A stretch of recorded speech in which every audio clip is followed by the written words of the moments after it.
दिवाली रोशनी और उत्साह का त्योहार है। मिठाइयाँ, आतिशबाजी और लोगों का आपस में मेलजोल इस त्योहार को काफी खास बना देता है। हम अपने घरों को दीपों से रोशन करते हैं, आतिशबाजी करते हैं और एक दूसरे को उपहार देते हैं। दिवाली निसंदेह बहुत ही अद्भुत त्योहार है, लेकिन इस दौरान बढ़ती गई जरा सी भी लापरवाही आपके लिए कई प्रकार की दिक्कतें बढ़ा सकती है।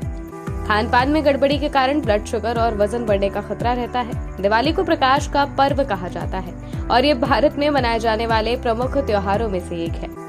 लोगों में खुशी, उत्सव और एकजुटता की भावना लाने वाले इस पर्व का सभी लोगों को बेसब्री से इंतजार रहता है। घरों की सजावट, लाइटें, परिवार दोस्तों के साथ स्वादिष्ट मिठाइयाँ और लजीज पकवान खाना इस त्योहार को और भी खास बना देता है। हालांकि उत्सव के बीच हमें अपनी सेहत को लेकर भी विशेष सावधानी बरतते रहने की जरूरत है। विशेष तौर पर जिन लोगों को डायबिटीज की समस्या है, उन्हें दीपावली के दौरान अपने खान पान को लेकर और भी सतर्कता बरतने की सलाह दी जाती है। दीपावली के त्योहार में तरह तरह के मीठे और स्वादिष्ट व्यंजन होते हैं। असल में मिठाइयों के बिना दिवाली का त्योहार अधूरा रह जाता है। पर मधुमेह की समस्या में मिठाई खाने से रक्त शर्करा का स्तर बढ़ जाता है, जिससे सेहत को गंभीर नुकसान होने का खतरा रहता है। सिर्फ मिठाइयाँ ही नहीं, कई अन्य खाद्य पदार्थों के सेवन को लेकर भी डायबिटीज रोगियों को विशेष सतर्कता बरतने की आवश्यकता होती है। इस दिवाली कैसे सतर्कता बरतनी है, यही बताने के लिए हेल्थ संवाद प्लेटफॉर्म से जुड़े हैं डॉक्टर संतोष चौबे। बता दें कि डॉक्टर संतोष सीनियर एंडोक्रिनोलॉजिस्ट हैं और हमारे प्लेटफॉर्म के जरिए वो दर्शकों को जागरूक करेंगे। दोस्तों नमस्कार और सभी लोगों की दीपावली की शुभकामनाएं। ये दीपों का पर्व फिर आ गया है, हर साल जिसका हम इंतजार करते हैं। और मेरा संदेश एज एन एंडोक्रिनोलॉजिस्ट, एक डायबिटीज़ और हार्मोन के डॉक्टर के रूप में ये है कि इसको हम सब धूमधाम से मनाएं, खुशियां बांटें, लोगों से मिले जुलें और अपने स्वास्थ्य का ख्याल रखें। अभी भी धन्वंतरि दिवस गया है, तो स्वास्थ्य का ख्याल मतलब यह है कि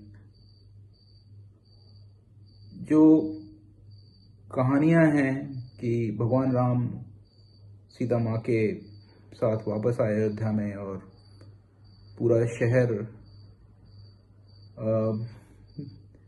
सजाया गया दिए से और लोगों ने खुशियां बांटी, एक दूसरे का मुंह मीठा किया। लेकिन अगर हम थोड़ा सा एनालाइज करें तो उस जमाने में शुगर नहीं हुआ करता था, फल हुआ करते थे।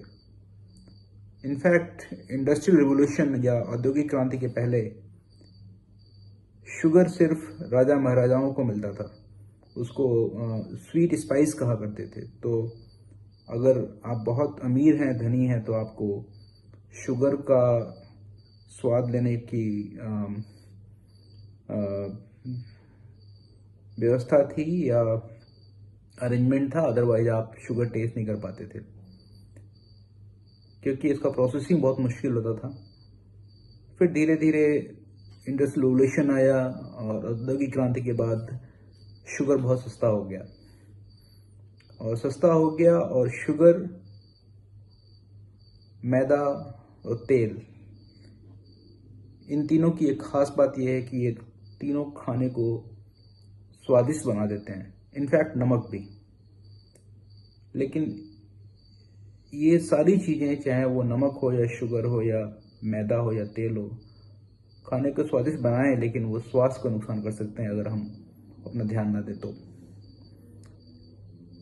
तो डायबिटीज़ के पेशेंट्स को या जिनको डायबिटीज नहीं भी है, जो अपने स्वास्थ्य का ख्याल रखना चाहते हैं, उनको इन सारी चीज़ों का परहेज करना चाहिए। हम ये नहीं कह रहे हैं कि आप आधी मिठाई, आधी काजू की बर्फी नहीं खा सकते हैं या आप पुलाव नहीं खा सकते हैं। प्रॉब्लम ये नहीं कि साल में एक दिन ही खाना है। अगर आप एक दिवाली के दिन खाते हैं, फिर उसके पहले दशहरा में खाया था, फिर कोई बर्थडे पार्टी में खाएंगे, फिर शादी में खाएंगे, तो ये एक हैबिट बन जाती है। और इस तरीके से ये हम अपने आप को मनाते रहते हैं कि नहीं ठीक है, हम तो बस सिर्फ ओकेजन्स पे खाते हैं, लेकिन वो ओकेजन्स कई बार ज़रूरत से ज़्यादा हो जाते हैं। तो अपने आप को नियंत्रित करें जो इंद्रियां हैं और एक दूसरे से मिले जुलें, लेकिन शरीर के अंदर क्या जाना है उसका खास ख्याल रखें। और थोड़ा बहुत ड्राई फ्रूट खा लें, ठीक है, आधी मिठाई खा लें, कोई बात नहीं। कोल्ड ड्रिंक वगैरह तो खैर नहीं पीना चाहिए, वो कहीं नहीं लिखा है कि हमारे तीज त्योहार में कहीं कोल्ड ड्रिंक का चलन भी था, फ्रूट जूसेस का भी चलन नहीं था। और अगर आप कुछ खा लेते हैं ऐसा, तो एटलीस्ट इतना एक्सरसाइज या वॉक या एक्टिविटी करिए कि आपके शरीर उस कैलोरी को बर्न कर सके जो एक्स्ट्रा कैलोरी मिली है। क्योंकि ये सारी की सारी मिठाइयाँ या तले हुए आइटम्स ये डेंस कैलोरी होते हैं, काफ़ी घना कैलोरी होता है इसमें, और ये लॉन्ग टर्म में तो हानिकारक होते ही हैं, शॉर्ट टर्म में भी हानिकारक हो सकते हैं। तो हमें दिवाली को प्रकाशमय करना है, हमें अपनी दिवाली काली नहीं करनी है। यही संदेश है। अपना ख्याल रखें, एंजॉय करें और मिले जुलें। एल समाज की तरफ से भी आप सभी को दीपावली की हार्दिक शुभकामनाएं। स्वस्थ रहें, मस्त रहें, तंदुरुस्त रहें।